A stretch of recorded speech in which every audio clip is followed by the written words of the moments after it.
Bom dia, meus amados irmãos. Saúdos na graça, na paz do nosso Senhor e Salvador Jesus Cristo. Amados irmãos, nós já estamos dando continuidade à rotina de nossas vidas, falando com os irmãos sobre a questão de já iniciarmos os cultos da igreja. Ficou decidido pelos irmãos que nós tivéssemos inicialmente os cultos da quarta-feira, reunião de oração, e domingo de manhã e domingo à noite, ainda nós aguardássemos mais uns dias para que a gente possa ir nos preparando e vendo como vai ficar as coisas. Portanto, inicialmente nós vamos, já na próxima quarta-feira, teremos o culto. E gostaria de que os irmãos mandassem uma mensagem dizendo: olha, eu vou, para nós sabermos quantas pessoas irão. Não pode ser um número acima de 25 pessoas. Então, se você na quarta quiser ir na reunião de oração, já manda uma mensagem para o pastor dizendo: olha, eu estarei lá. E se Deus permitir, logo, logo nós vamos também fazer já os cultos, pelo menos os da noite de domingo. A escola bíblica continua online, da mesma forma como nós estamos fazendo, porque ainda nós não temos também banheiros, irmãos. Nós desmanchamos toda a parte do fundo, desmanchamos os banheiros e precisamos de um tempo para que a gente venha a fazer os banheiros novos. E enquanto isso, nós vamos nos ajeitando e acertando aquilo que for necessário. Quanto à construção, os irmãos bem sabem que nós já estamos bem adiantados. Nós fizemos a parte mais difícil, que é a parte das brocas. Foram 27 brocas de 4 metros e 13 brocas de 3 metros. Também na quarta-feira virá o concreto para nós enchermos essas brocas e também os baldrames. Já a partir daí nós já vamos começar a erguer as paredes. Continue, os amados irmãos, orando. E também contribuam, Deus, contribuam, meus irmãos, com esta obra, pois nós já estamos também disponibilizando. Vamos ver aí a possibilidade de fazermos os carnês, e é uma oferta alçada, uma oferta à parte, fora os dízimos, para que a gente dê continuidade à obra, pois o nosso desejo é não parar essa obra. Se você, meu irmão, se você, minha irmã, também não quer que essa obra venha a parar na parte de baixo, como havíamos proposto, dê a sua colaboração, a sua ajuda, dê ideias também como nós podemos levantar recursos, e se você tiver alguma questão que possa ajudar a que a gente venha levantar meios para arcarmos com essas despesas e dar continuidade à obra. Também convido você a ir e fazer uma visita. No momento até não era bom, porque tem muitos buracos lá, era até perigoso cair. Mas a partir de quarta-feira, na quinta-feira, sexta-feira, já estarão as brocas com concreto, e aí teremos até uma condição melhor de ver como vai ficar o salão social. Deus abençoe os amados irmãos. Sei que vocês estão orando e continuo pedindo, irmãos. Nesta pandemia, os dízimos caíram absurdamente e as despesas continuam, e principalmente agora, com a construção, as despesas aumentaram drasticamente. Então, chamam a questão que vocês orem e também contribuam para que a gente possa dar continuidade a esta obra. Amém? Irmãos, gostaria de trazer nesta manhã um tema interessante. Paulo, em Atos capítulo 18, ele teve uma visão. E o texto diz o seguinte: teve Paulo durante a noite uma visão em que o Senhor lhe disse: não temas, pelo contrário, fala e não te cales. Não temas, fale e não te cales. Irmãos, nós estamos vendo nos dias atuais o crescimento do mundanismo. Aqueles que são contra a palavra de Deus estão trabalhando a vapor para que coisas ruins sejam aprovadas e outras coisas que entendem eles que ganharam ou que eram um direito deles e não querem retroceder. Por exemplo, a questão do aborto. E nós entendemos essa questão, muitas vezes nós não somos juízes, nem vamos julgar a questão dessa criança de 10 anos que realizaram um aborto porque ela foi estrupada, mas eu gostaria que pensássemos que nesse caminho vão entrar aqueles que, como dizem as mulheres, meu corpo, minhas leis. E não é bem assim.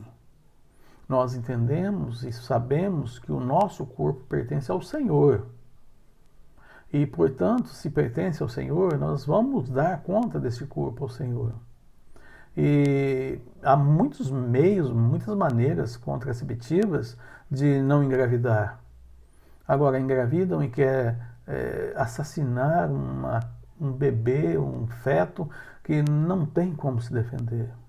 Eu não estou falando só nessa questão, aí entra outras questões variadas. Mas nós temos que falar, nós temos que mostrar ao mundo que há uma solução e a solução real, verdadeira. Pois a que eles conhecem, a visão deles de mundo, está muito aquém de realmente buscar e ter a orientação. E Paulo também viveu num tempo e num período difícil. Não pensem os irmãos que por Paulo ter vivido há 2000 anos atrás, as coisas eram mais fáceis para ele. Não, também eram difíceis. Israel estava sob o domínio de Roma, eram escravos de Roma. Tudo o que eles iam fazer, o que dependiam, o que queriam fazer, sob as leis de Roma. E Roma era uma nação ímpia. E tinha os seus deuses e tinha a sua maneira ímpia de viver. E, portanto, nos tempos de Paulo também, com certeza, era muito difícil. É importante, irmãos, e necessário que haja mensagens sobre vários temas. Mas, meus queridos irmãos, é de fundamental importância que nossas mensagens sejam sobre Cristo. Mensagens cristocêntricas. Há pregadores que conseguem falar durante 40, 50 minutos e até muito mais de 1 hora. E nesse período não dizem o que e o porquê Cristo veio até nós. Sei que algumas pessoas acham que eu deveria variar mais as minhas mensagens. Até posso concordar. Muitas vezes eu mesmo entendo que o meu repertório é curto. Mas, para esses meus irmãos, tenho dito, o meu compromisso é com o meu Deus. E enquanto o Senhor permitir, nas minhas orações, ao preparar as mensagens, Cristo, crucificado e ressurreto, será o tema das minhas mensagens. Como já disse, entendo a importância de mensagens motivacionais e mensagens de autoajuda, porém entendo que somente vem a se tornar sem efeito se continuar sendo somente mensagens de autoajuda. Pois, se as pessoas querem comprar um livro de autoajuda, vão comprar um livro do Lair Ribeiro ou de outros que fazem ou buscam trabalhar nessa questão de autoajuda. Mas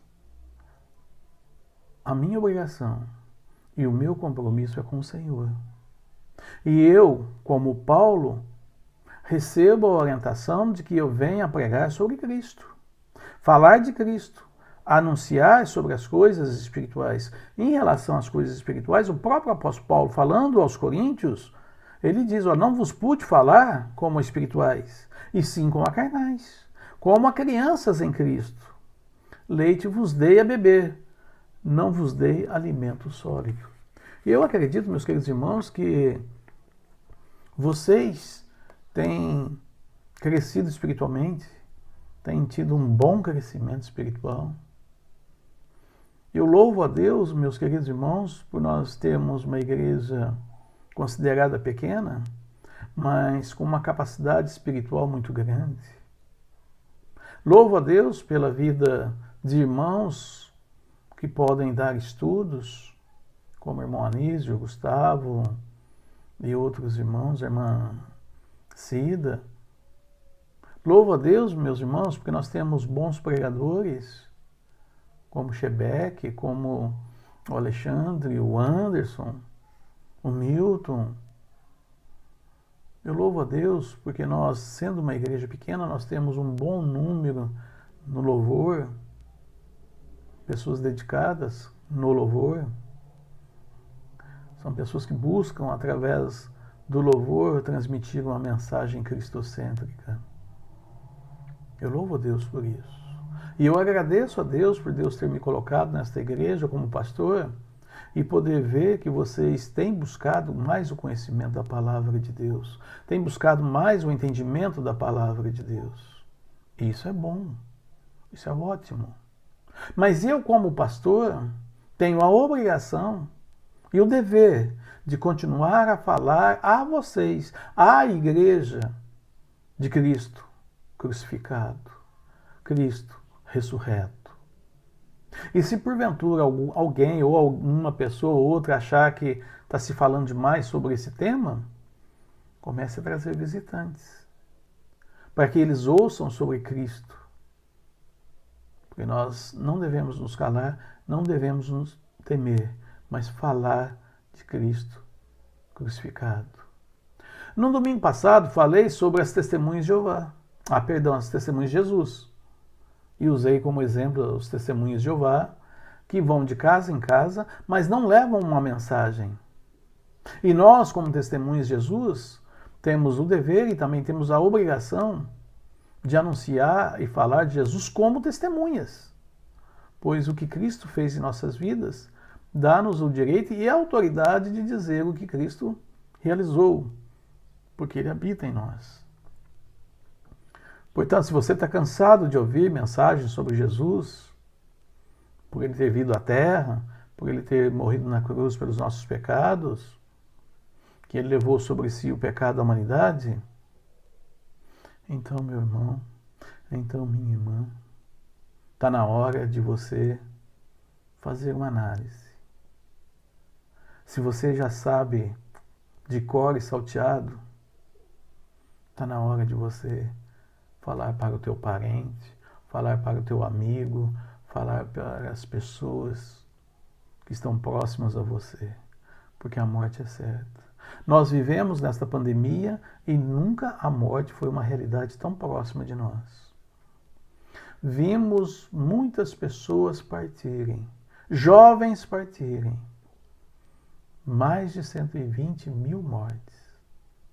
E é um número alto, só no Brasil, pela Covid.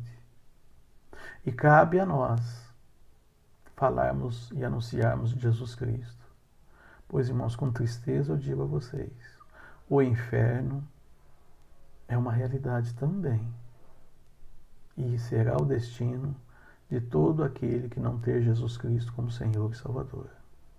Não é brincadeira. É uma coisa séria. Por isso, nós, como profetas de Deus, devemos falar e anunciar sobre o Evangelho de nosso Senhor e Salvador Jesus Cristo. O Evangelho nos dá força, nos traz alegria. Mas, meus irmãos, o Evangelho não é uma mensagem de autoajuda. O Evangelho é transformação de vidas. O Evangelho transforma o pecador perdido em salvo em Cristo Jesus. Só nós podemos dizer essa verdade porque nós já experimentamos Cristo em nossas vidas. E podemos falar às pessoas porque nós tivemos a nossa vida transformada e foi transformada pela fé. Eu não vejo nada em mim que vale a pena. Eu não vejo em mim nada de que eu possa me vangloriar. E eu sei claramente que se não fosse a graça e a misericórdia do Senhor Jesus Cristo sobre a minha vida, eu estava irremediavelmente perdido. Mas Cristo transformou a minha vida, transformou o meu viver, e hoje eu sou salvo. E por isso, como em sonho, Paulo ouviu a mensagem do Senhor: não temas, fala e não te cales. Eu digo a você, meu irmão, a você, minha irmã, não tenha medo. Fale e não te cales.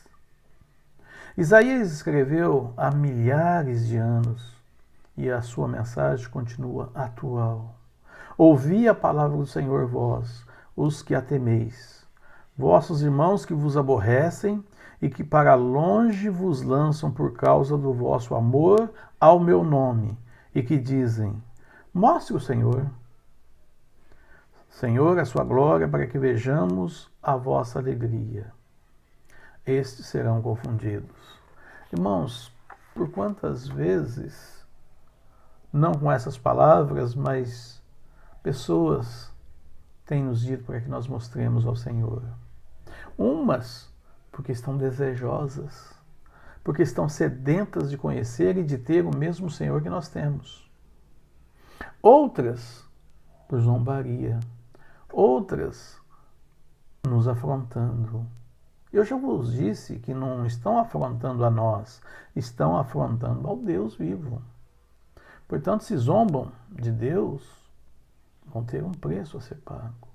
Mas que antes deles pagar esse preço altíssimo, que eles possam ver Jesus Cristo nas suas vidas, suplicar por perdão e receber a salvação em Cristo Jesus. Meus queridos irmãos, que nós venhamos e continuemos a pregar, a anunciar, a falar de Cristo. Que a Bíblia diz que a boca fala que o coração está cheio. E é verdade. Se nós temos outras preocupações, ou se nós temos outros interesses, nós vamos falar daquilo que nós estamos cheios, que o coração está cheio. Mas que nós possamos falar das bênçãos do Senhor Jesus Cristo. Possamos falar do amor e da graça de Jesus pelo pecador. O mesmo pecador que outrora eu também era perdido. E no amor de Cristo, Ele me encontrou e me deu a salvação eterna. Portanto, irmãos, Deus abençoe vocês e que nós possamos nos alegrar das bênçãos do Senhor. Amém? Oremos. Querido Deus, ó Pai de amor, nós agradecemos a Ti. Obrigado a Deus, porque o Senhor é um Deus maravilhoso. Obrigado a Deus pela vida de cada irmão, Senhor Deus, e também agradecemos pelas atividades voltando ao normal, a passos lentos e com cuidado. Isso é bom, mas que venham e retornem logo, possamos ter a nossa vida de volta, tudo à normalidade, para o trabalho, para a escola, para as atividades, e também possamos nos alegrar em saber que o Senhor tem guardado e tem nos protegido. Pai de amor, eu também coloco a vida da irmã Eva nas suas mãos, a vida da irmã Hébia. Continue, ó Deus, trabalhando na vida das tuas servas, fortalecendo o seu vigor e dando a elas cada vez mais a alegria da salvação em Cristo Jesus. Também agradecemos a Deus pela vida da irmã Ana, que passou por uma cirurgia, está em recuperação, e colocamos, ó Deus, a vida dela, Senhor, nas suas mãos, para que o Senhor a direcione e dê a tua graça. Obrigado pelas tuas maravilhas, ó Pai amado. Nós oramos agradecidos no nome de Jesus. Amém, Senhor. Amém. Deus abençoe os amados irmãos e tenha uma noite agradável nessa tarde e noite. E à noite nós teremos nosso culto. Deus abençoe os irmãos. Amém.